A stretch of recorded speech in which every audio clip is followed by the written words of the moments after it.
In 2002, when I was around 11 or 12 years old, I lived with my mom and my grandmother, who we called Nan.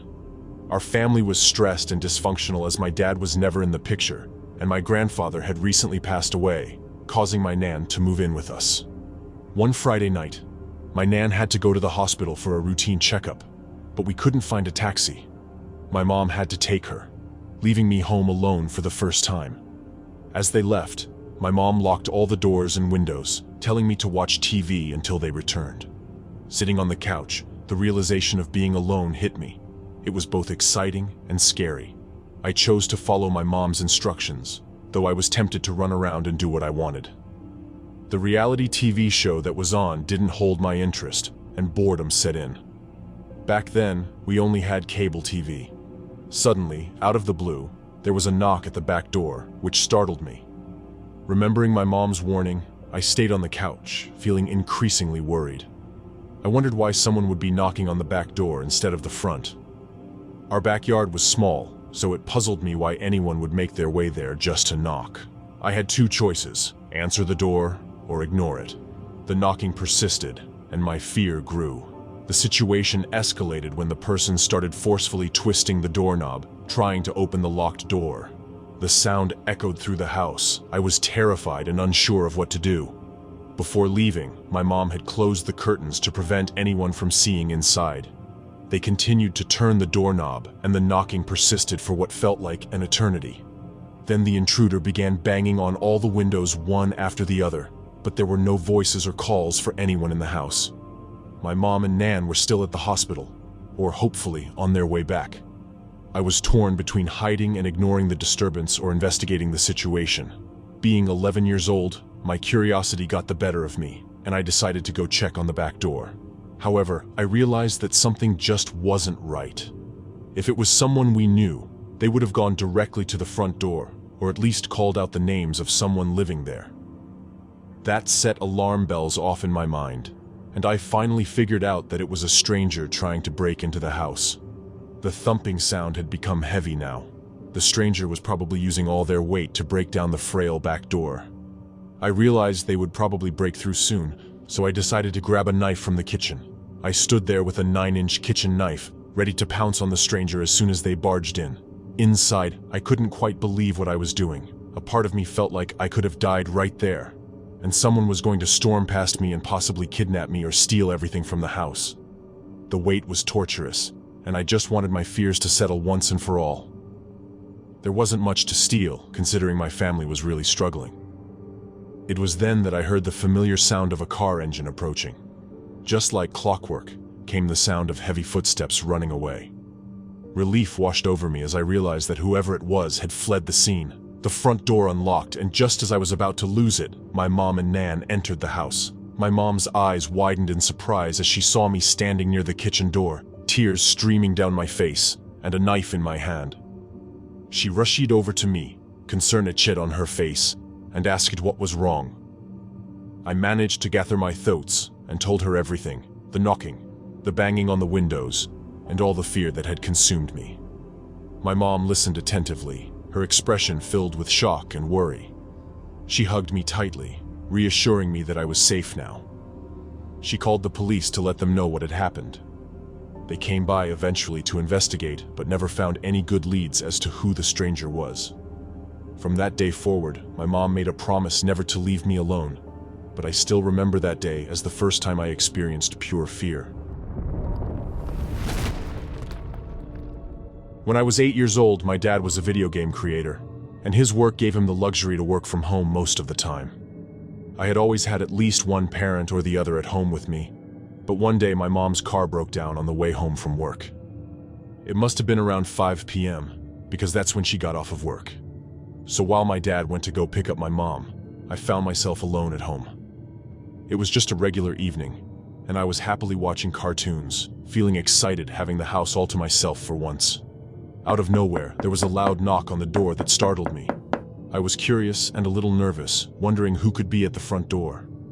Perhaps it was the mail, or perhaps it was my parents, and they forgot the key. I cautiously looked at the small windows near the top of the door and saw a really tall man standing outside. Stupidly, I opened it. I remember thinking that the man was much taller than my dad, maybe around 6 and 1.2 to 7 feet tall. He looked very formal in his fancy black suit, which seemed strange for our neighborhood. He said he was from a company called Global Solutions and wanted to talk to my parents, but something about him made me feel uneasy. His eyes were darting around quickly behind me as if he was searching for something or someone. It made me think he might be here to cause trouble, or had a secret plan to rob us. What made it even weirder was that he had another person with him. The other guy looked a bit messy and didn't have the same kind of nice uniform. They didn't seem like they belonged together. The entire thing seemed shady. I started to wonder if they were really from the same company, or if something suspicious was going on. I didn't want to give the stranger any information about my parents. I felt that something was off, so I made up a story and told him that my parents were just next door, which, thinking about it now, was probably a mistake. His lips twisted into a peculiar smile. Weirdly, instead of leaving, he said he would wait with me. I started to get scared and tried to close the door, but he put his foot between the door and the frame to stop me from closing it. He was much stronger than I was, and there was no way I could move him. Fortunately, just then, the phone started ringing. I ran towards it hurriedly, telling the guy it was probably the police calling me back. I don't even remember who was on the other end, maybe just an automated message, but amazingly, the man believed me and left with the other person in a hurry. I quickly locked the door behind them. It was stupid of me to open it anyway. After they were gone, I noticed that they had actually broken one of the windows in the door. It was cracked and blurry, so you couldn't see through it properly. I couldn't tell if the man did it on purpose or if he accidentally broke it because he was so strong. It made me think that maybe they were trying to steal things from our house. When my parents came home, I told them everything that happened. They asked me about the men and the company, but I didn't have much information to give. They had never heard of that company before, and thankfully, the men never came back. It was a scary experience that's left me paranoid. Now that I'm a father myself, I make sure never to leave my kids home alone. I had recently turned 28 and was finally able to move out of my parents' house.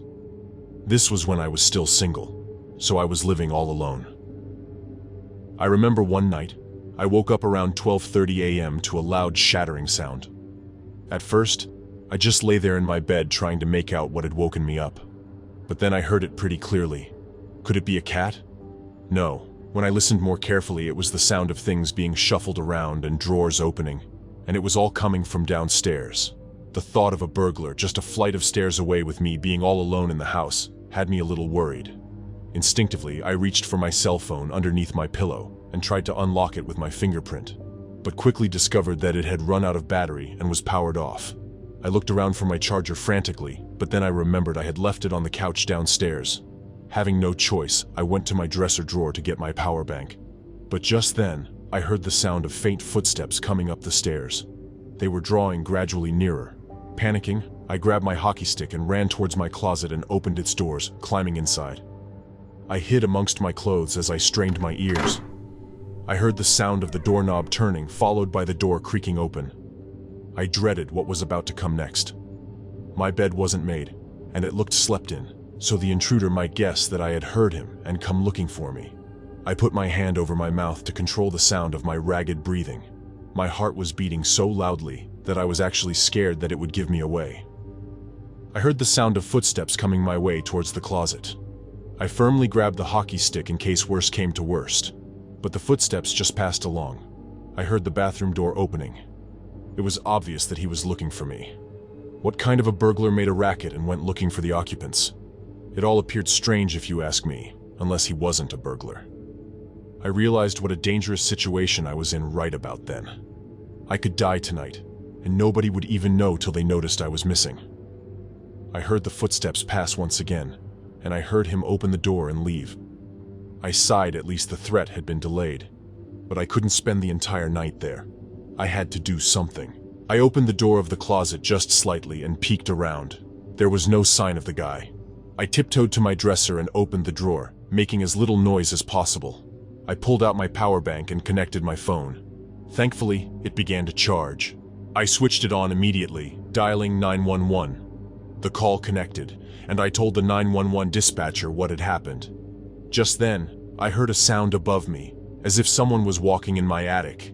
Was he just trying to frighten me out of my mind? Thankfully, the dispatcher got my location and told me the police would be on the way. I hung up. If he was still in the attic, it meant that he wasn't down here. I saw my escape route. I opened the door and looked around at the landing. No one was there. The only sound that could be heard was the one coming from the grandfather clock downstairs. I planned to run to the kitchen and intended to escape through the back door, which led to the backyard. I made my way towards the stairs, but I tripped over something and made quite a noise falling down. Crap. He must have heard me because almost immediately I heard the intruder begin to run down as he made his way to the stairs. I bolted for the kitchen door and ran outside as fast as my legs could carry me. I didn't stop until I was at the corner house on the street. Just then, I made out the blue and red lights in the distance. The cops had arrived. They searched my entire house, but nothing was stolen. The plants in my yard had been damaged, which meant he probably entered through the back door somehow. After this incident, I was afraid to live alone for a while until I upgraded my security system. But to this day, I keep wondering if he didn't steal anything, then what was his motive? Thinking of all the possibilities makes me shudder every time.